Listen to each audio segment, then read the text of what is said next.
All right, today we are diving into the life and mind of one of history's absolute giants, a man who pretty much laid the entire foundation for Western philosophy, and yet he remains this profound enigma, Socrates.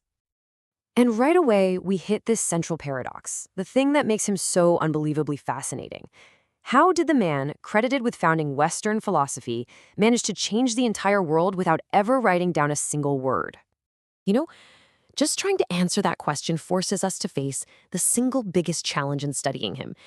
It's something historians call the Socratic problem. So, what is the Socratic problem? Well, it's basically this massive historical puzzle. We're trying to figure out who Socrates really was and what he really believed. But since he left zero writings of his own, we are completely stuck relying on secondhand accounts. And as you're about to see, they do not always agree. I mean, just look at our two main sources, his own students, Plato and Xenophon. You'd think they'd be on the same page, right? Nope. Plato gives us this witty, ironic, and deeply philosophical character. Xenophon, on the other hand, paints a picture of a much duller, more practical teacher. So which one is the real Socrates? The honest truth is, we can never be 100% sure. But beyond this big philosophical mystery, there was a real man walking the streets of Athens. And trust me, he was an unforgettable character. For starters, the guy just did not care what people thought. By all accounts, Socrates was, well, famously ugly, flat nose, bulging eyes, the whole deal. And he completely neglected his appearance, often wandering around Athens barefoot in just one raggedy old coat. In a city that prized beauty, he was a total walking contradiction. And he totally leaned into this role as an outsider. He actually called himself a social gadfly, like a pesky fly sent to sting a big lazy horse. And that horse, that was the state of Athens. His mission was to wake people up from their lazy, unthinking acceptance of things, and he did it through constant, relentless questioning. But make no mistake, that questioning wasn't random at all. It was a very precise, very powerful tool that would become his greatest legacy, the Socratic Method. So here's how this method, also known as the Olympus, actually worked. Socrates would find some guy who claimed to be an expert on something and ask him a simple question, like, so what is virtue? Then he'd listen to the answer and just start picking it apart, revealing all the contradictions. Now, the goal here wasn't to humiliate the person. It was to guide them to realize, oh, maybe I don't know as much as I thought, because for Socrates, that admission was the first real step toward truth. And all of this leads to maybe his most famous quote of all time. I know that I know nothing. Now, this wasn't him saying he was totally ignorant. No, for Socrates, this was the absolute peak of wisdom, to really, truly recognize the limits of your own knowledge. Admitting you don't know something is what opens the door to actually learning it. But being a gadfly is a dangerous job.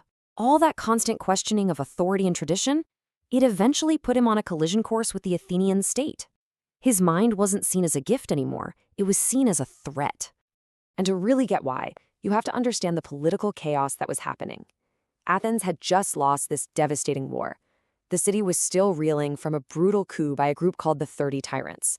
And even though democracy had been restored, things were tense.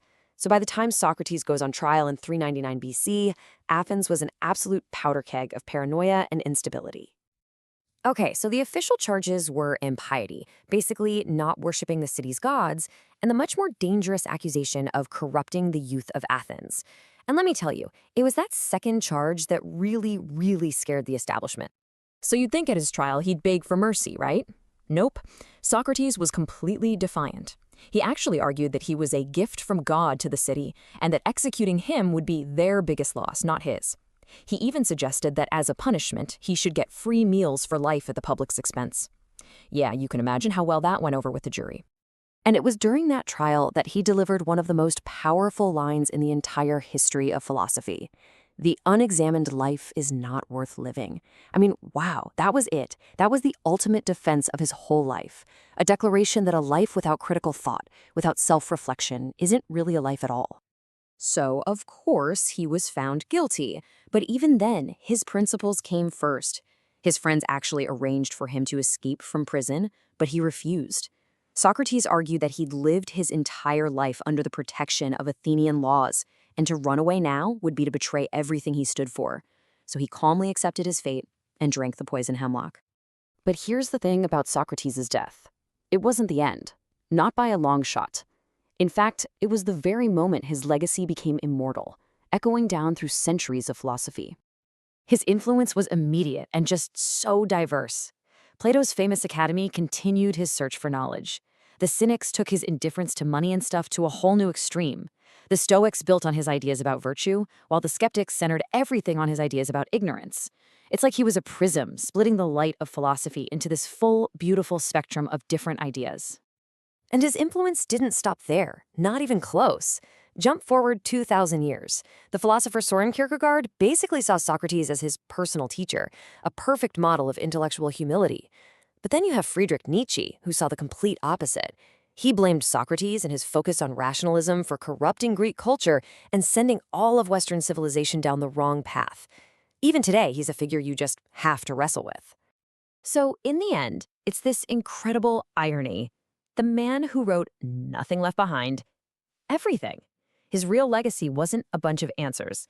It was a powerful method for asking the kinds of questions that have fueled human thought for 2.5 millennia. And that really leaves us with one last thing to think about. Socrates was executed because he asked difficult questions. In our own age, which is just full of easy answers, are we asking enough of them?